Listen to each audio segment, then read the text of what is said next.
All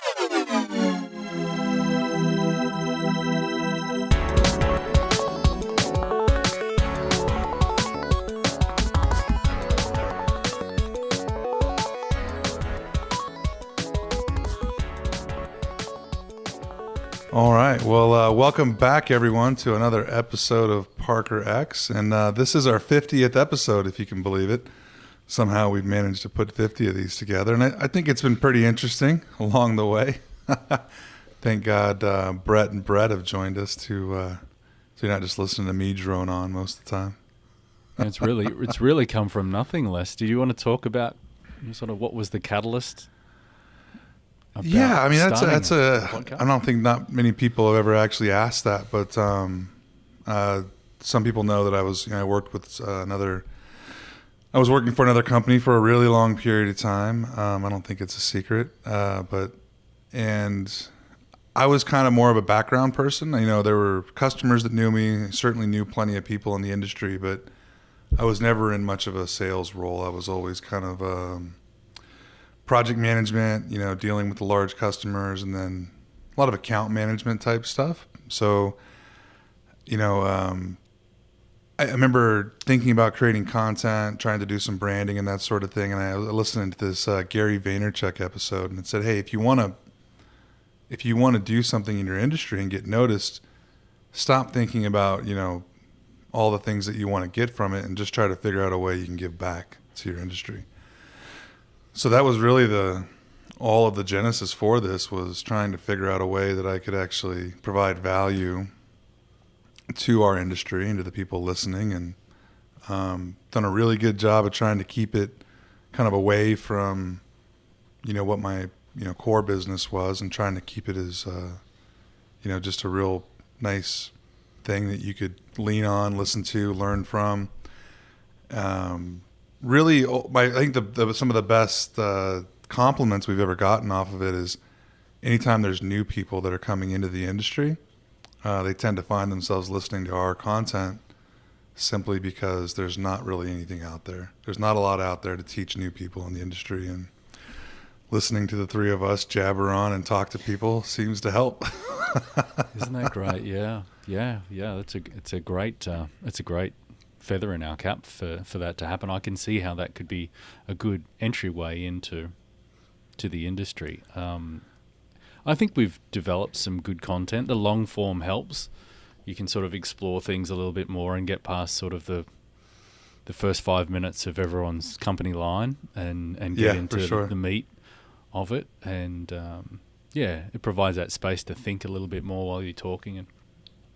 And you two particularly have met some great people along the way and had some really interesting conversations. Brett, is there one or two that really stand out there? As I want to say that some of mine have been unexpected.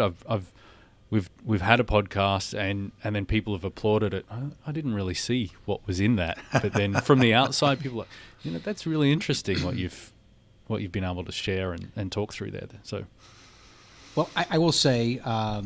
I do have I had the opportunity to be both a guest on the podcast before I was joined to help host the podcast. And I will say the benefit of being a guest, my family actually knows what I do now. I got a lot of calls from aunts, uncles, brothers that we realize what you do now, and they were fascinated by it, which blew my mind that anybody that was not in parking would listen to a parking podcast and say we were fascinated by it. But, you know, then I quickly started getting to host. You know, Lester, you know, helped figure out how we could do this. And my first podcast that I ever did was a year ago in August. On my 40th birthday, I sat down with Sarah Blouch of Ohio State Fantastic Campus episode, Park. by the way. Yeah, and we both, like, before I hit record, she said, I've never done a podcast before. And I said, guess what? I never have either. And I was like, we're going to get through this together. And it was great. I mean, we forgot the mics were there. We had a really good time talking about her role in parking and the things she was trying to do. And I've tried, like, as I have conversations with people, like, I really realize how much I like geeking out about parking, but I really try to get other people to geek out about it as well. And I can't pick one that's been my favorite because everyone I've done, there's been nuggets where people have said interesting things or taken us down a path to really think about things.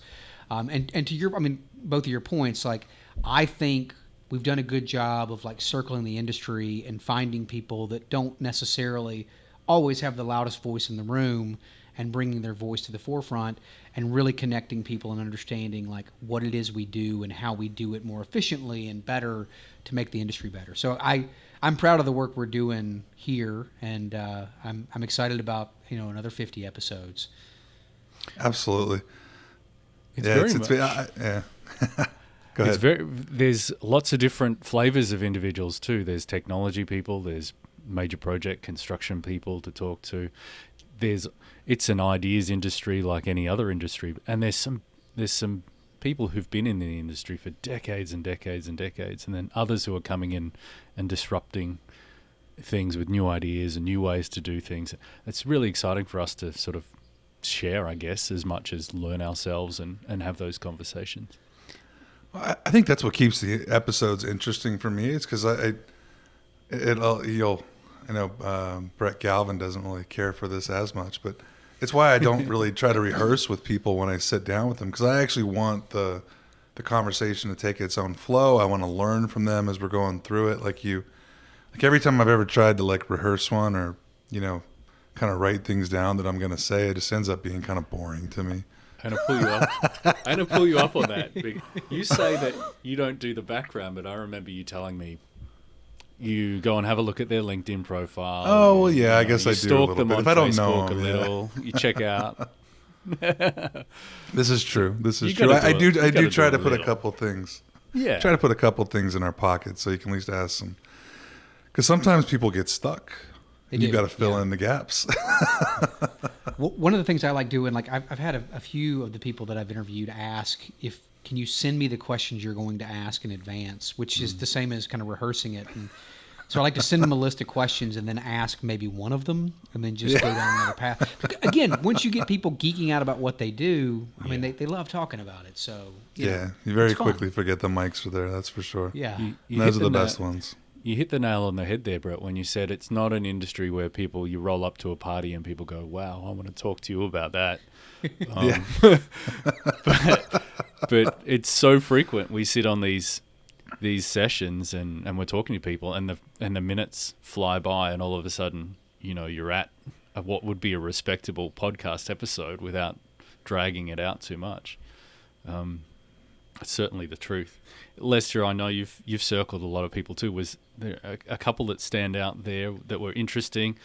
I've had a couple where, they've said something, mentioned a brand where they shouldn't have, and they've asked me to cut that out, that type of thing.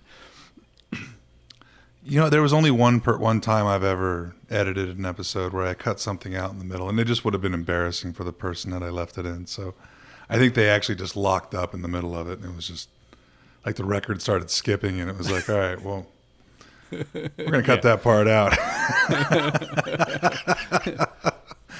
And then the multiple times you may have not been recording at the time, or the battery's gone flat, or something like that. Oh, that's happened. Yeah.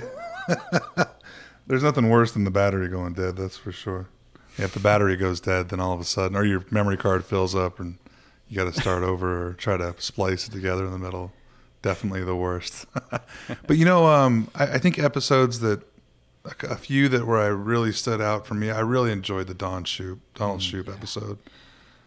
I had never really spoken to him or spent a lot of time with him. I'd read some of his material, which is packed with great content, can be a bit difficult to grind through on some of the data points and stuff like that. But man, what a joy kind of sitting down and talking to him. And I'm fortunate that he lives right here in the LA area, so he was pretty accessible for us. While you guys are chatting, I'm going to have a look back at some of the ones that have really piqued the listeners' interests the most. Yeah, the Don Shoup one was interesting to me because I remember you emailing me like, I'm going to interview Don Shoup today, and I was like, wait, what now? I was nervous. Yeah, like we're on the map. Like this is really happening. Like we're a real podcast now. We've got some parking celebrities on. So it was a good one. you did one too with the folks over at Parking Today, John and Astrid. Yep. It was, I thought, a fantastic episode. I really enjoyed the heck out of that one. I mean, you uncover so much about people's backstories and why they have the passion to do what they do and why they move the industry forward. And I really get excited when we hear people kind of really bring that to the table, what it is that drives them to make a difference. And I think we've been able to uncover that with some folks. And I really like that about what we do.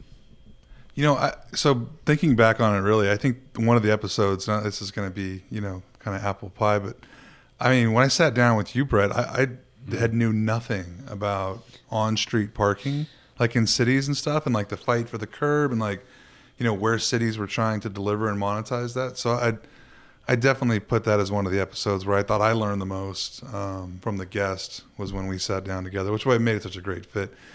You were harassing me until I got you on the show. So that's right. I came to your booth at IPMI multiple times going, when am I going to get recorded? Let's go. Yeah. We were happy for the content. I was happy for the content. I don't know if you remember this, but like you and I and Jimmy McLaughlin, also a guest of the show, and my lovely wife, Brooke, all had a wonderful evening in Uptown Charlotte in late 2018, maybe? I don't know. Yep. And late 2018, like December 2018. Yeah. And so we were at our, I guess, third restaurant of the night. Just having a really good time. And you started telling me about doing podcasts, and you were telling Brooke and I about kind of the idea of creating this concept of talking about parking. And it was about 4 months later that like it came to fruition. And I didn't think it was going to happen. We might have had, one or two adult beverages that night, and I thought maybe it was just, excited talk from that. But it surely did. And by, the IPMI conference that year, you had content out and you were recording, and the rest is history. I mean, you talked to Romy Valera at that IPMI conference. That was an excellent That was a fun episode as well, yeah. Yeah, so, lots of good stuff. And I think everybody... Oh, go ahead. I was going to say, I'm looking forward to getting back to some of those conferences again so we can actually start having some in-depth conversations like that. It was so much easier to grab content when we were going to conferences because I'd pick up, literally you would get almost the entire, between the conferences, that was like 90% of the content we were grabbing for everything. And it'll be nice when we get back to that. But, it's funny you say about not thinking anything was going to come of it, because I think everybody I told that I was going to create a parking podcast was like, you're full of it. Sounds great. Yeah. Who's going to listen to that? My family is going to listen to it. Yeah, I know. It's crazy. Well, it's rated now. Yep. On Apple. So, that's then that happened early on where we became a rated podcast because they won't even give you stats on your podcast through Apple until you're rated through Apple. You have to have enough listens and all that fun stuff. So I was on BuzzFeed the other day uploading an episode, and they'll give you data. I didn't realize that there were people from so many corners of the world that are listening to this. Like there were South America, Europe. I figured Australia. Brett's bringing the Australia. Yeah, some guy in Australia.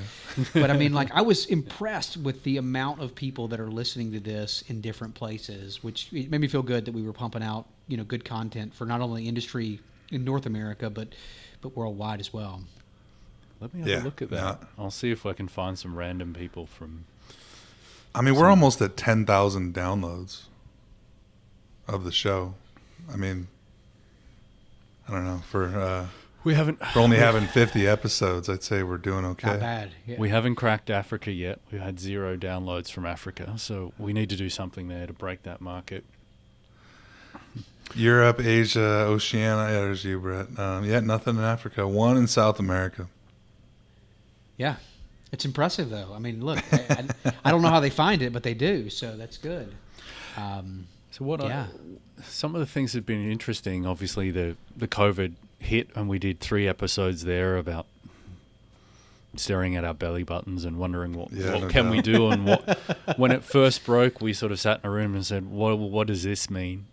And they've had they're obviously not ones that people are going to return back to, but they had they felt interesting and important at the time and relevant. I felt anyway, but in terms of repeatability, they're probably not ones that people will go back and listen to, whereas the rest of the content lives and breathes, and as you said, Les, it's a great gateway for people to come in and learn a lot.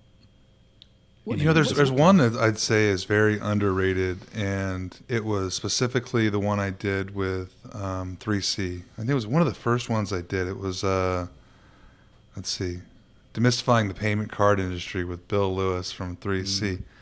And I've had so many people tell me that like when they had a new person they were trying to teach about PCI and all those different things that went along with it, and P2P and everything. I mean, those are some ones that just will work for a very long period of time, I think. And then yours as well, Brett, the one on the curb management stuff. That's a fight that's still happening right now today.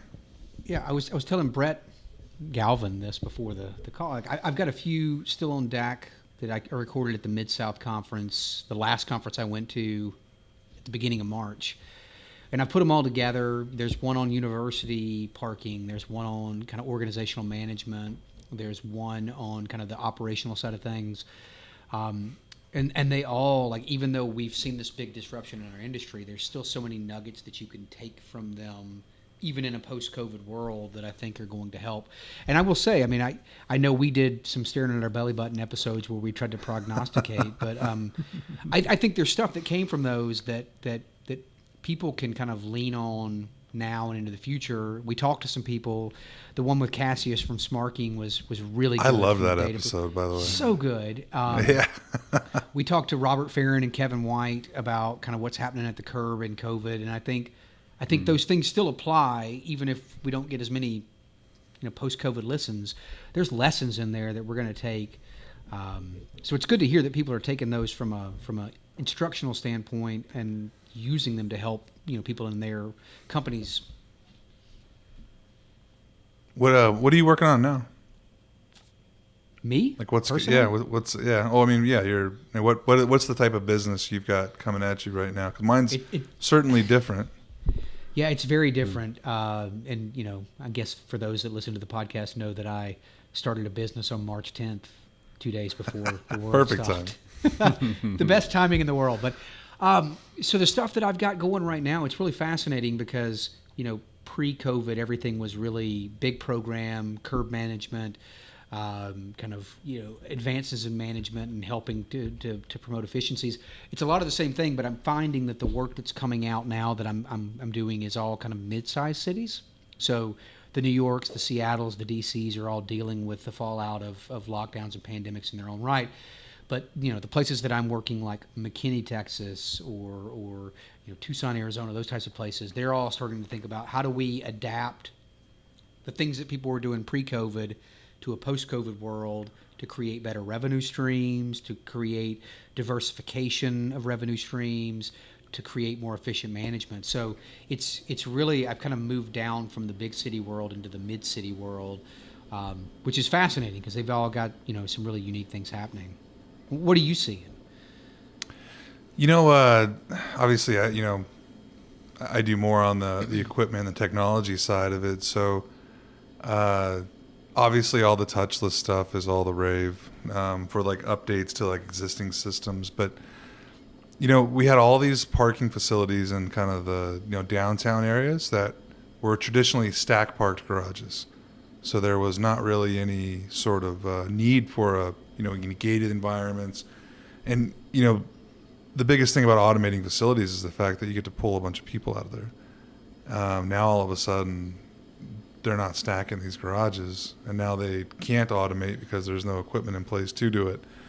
So that's kind of been a lot of the work we've been doing recently. That and valet operations that are turning self-park, those two pieces right there are definitely been a big change.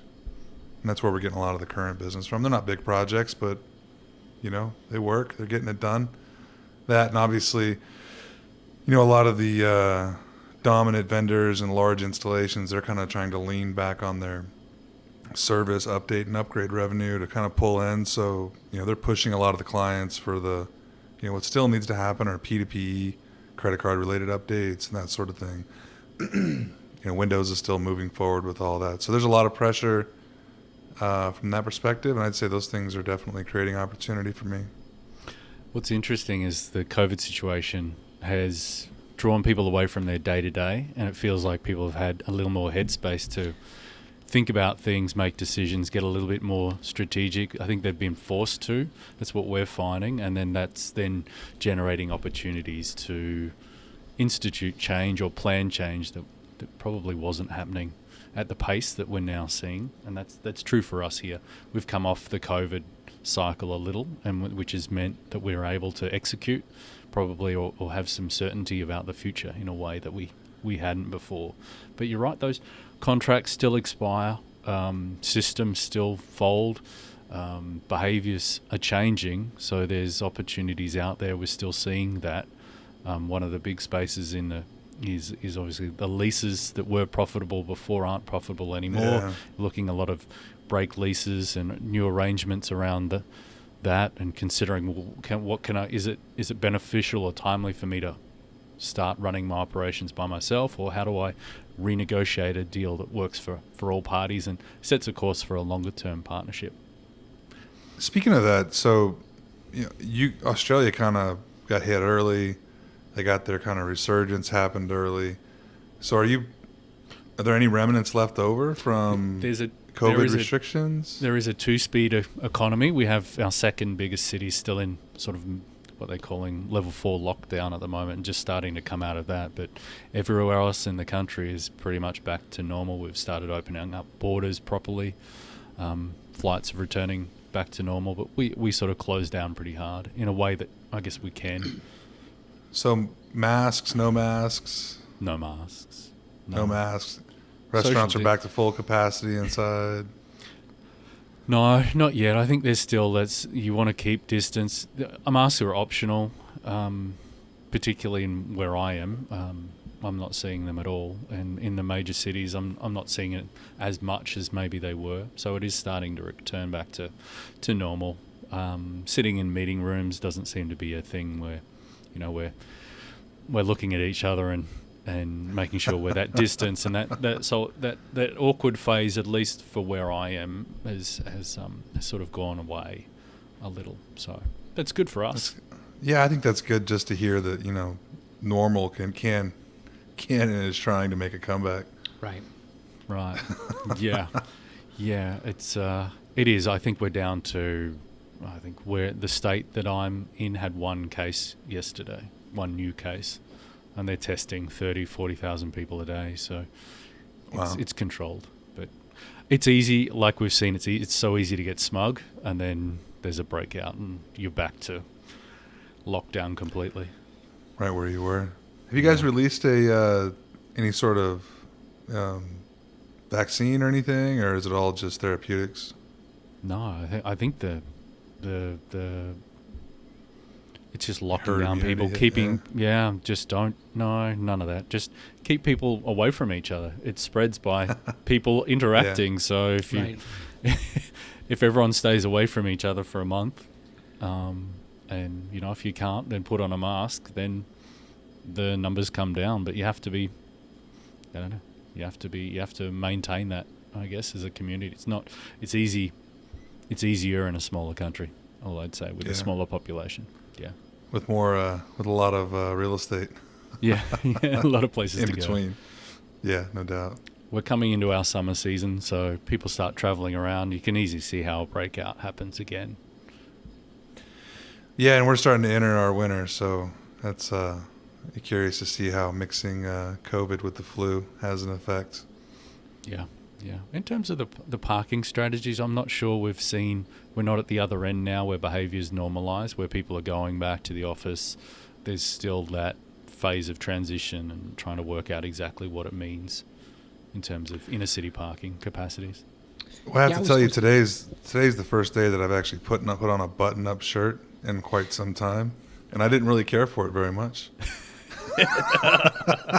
It's 2 days in a row. Polos and jeans. I'm 2 days in a row now, although I will say I'm wearing shorts. So, yeah, it's no T-shirts, but I'm still wearing shorts. I did have to go to a location today. Fair enough. I was talking with a gentleman from New Zealand a few weeks back, and they were talking about the office piece that you were just mentioning, Brett. And like, they got everything under control pretty quickly, no cases, whatever, and they saw kind of a return to traffic levels that they had seen before. Everything was they'd opened up, but then they shut back down again because they had a handful of cases, and since then Australians probably. I think right. You guys came over and ruined it. Wrecked it for them. That's what we do. Since then, they haven't seen that return to the traffic level. So they locked down again. Yeah, right. They've opened back up again, but people have basically just said, "Nah, I'm going to stay working from home." And I think that's one of the we've talked about that a lot on our COVID podcast. But that's going to be the thing that's the most intriguing to me is how does that impact downtown businesses, downtown design, downtown operations, if people decide I'm just going to stay working remote or I'm going to work in the suburbs or whatever it may be. It could be challenging. For you, I see the main street changing. Some of the big brands aren't there anymore. Some of those big shopping centres, how they return. It's easy when it's a sort of a V recovery where you go down for a month or a few months and then it comes back up. But as this perpetuates, and to be honest, the US numbers aren't really coming down. It's persisting there. So I guess you're living with it until there's a vaccine. Or till after the election. That's the running joke now. Yeah. I just slap my mask on and go about life. So yeah, I think so. The pickups, grocery pickup. I think that's interesting, and a pickup in general. That's been something that I've seen is emerged a little more. Yeah. I think every time I walk into like a restaurant or something I went to IHOP this morning and, I went in to use the bathroom and it's like it's this big empty restaurant with this little kitchen in the back and then tables around the outside and a bunch of people doing pickup. It's like, man, this building is like 4 times the size that it really needs to be.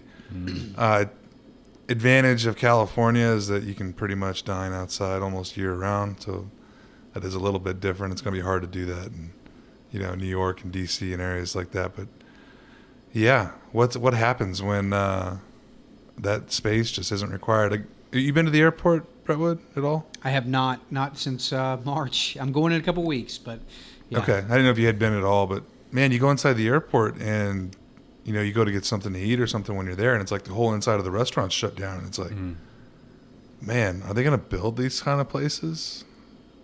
Will they have need to?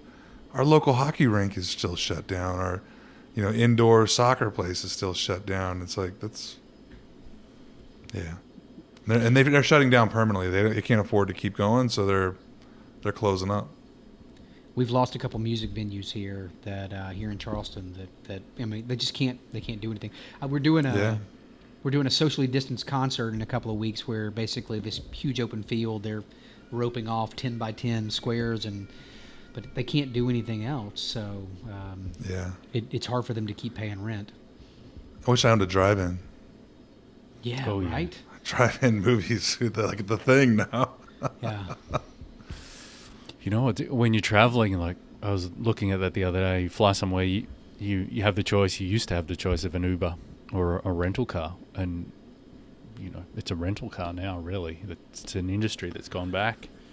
Well, I'd say I'm not sure. So I don't know what the result was, but I had rented a car the last couple of times I was out, and then when I reserved a car on my way to on the plane like I normally would for that same day.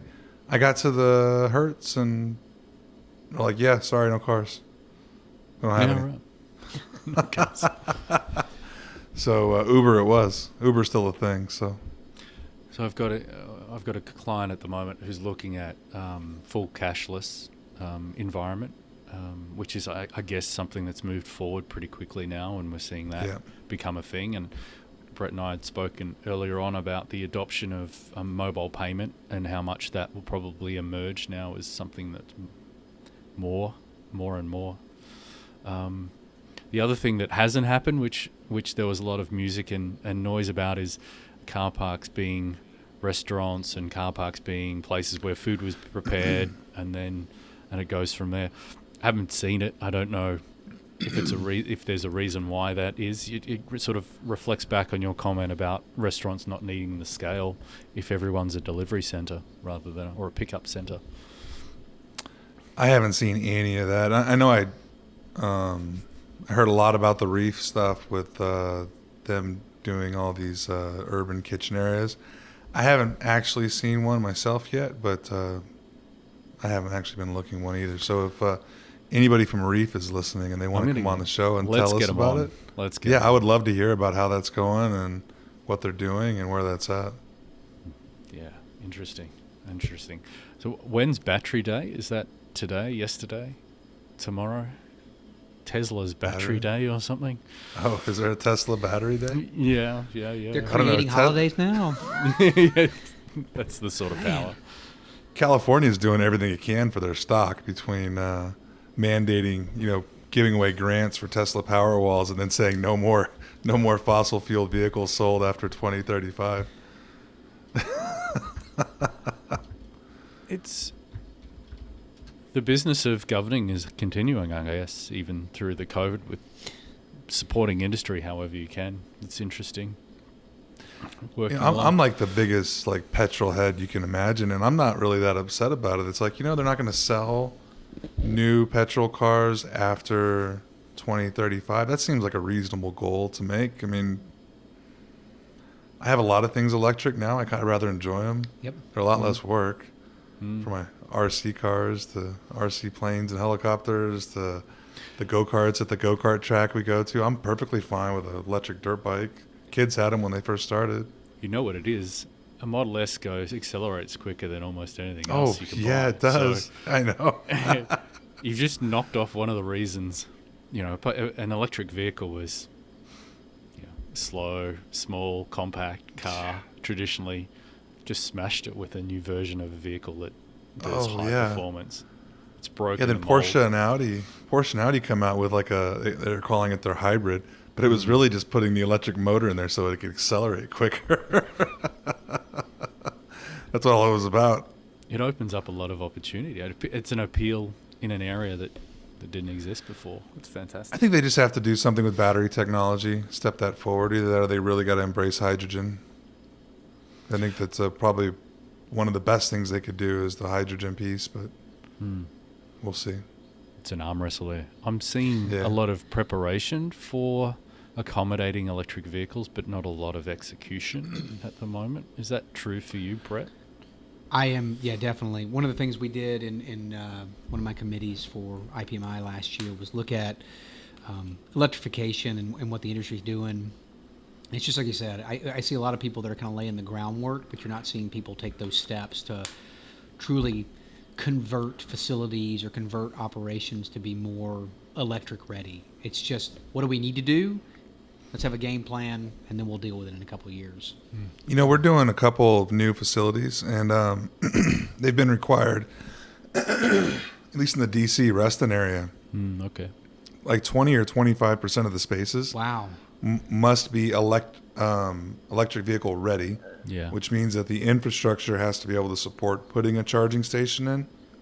But I think they're still only having to do 5 or 7% of the spaces actually with the actual charging station itself. And we just did our first integration with a car charging station where you have to scan the ticket or access card to be able to activate the charging station. Now, they're not going to do it yet, but the idea is that at some point it'll start by charging someone a different rate for overstaying in that space.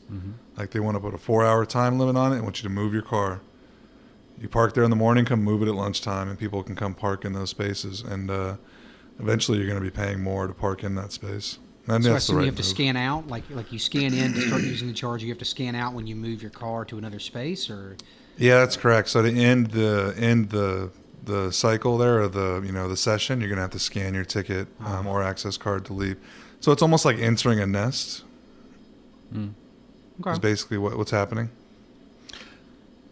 I'm seeing the same thing, Lester, where the facilities have been designed or upgraded to have the potential for electronic vehicles, but not actually deliver the units.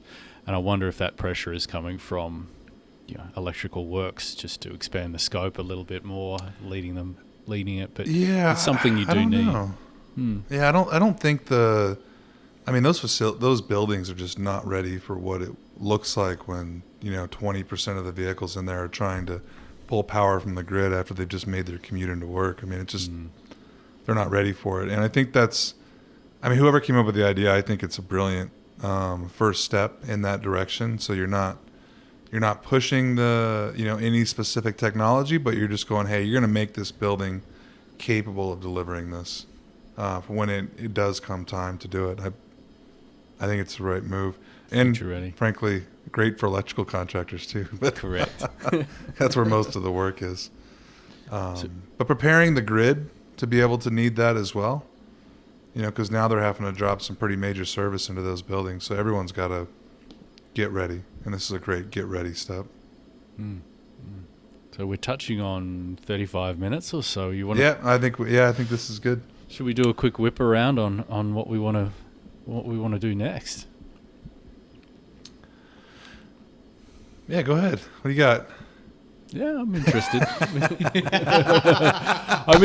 I'm interested to talk, bring, I guess, some more Australian content in, and I'll certainly be doing that cool. Now that I'm opened up a little bit more. So there are some different brands and different flavors and different areas where we're doing things that are unique and always ready to pump the export market here.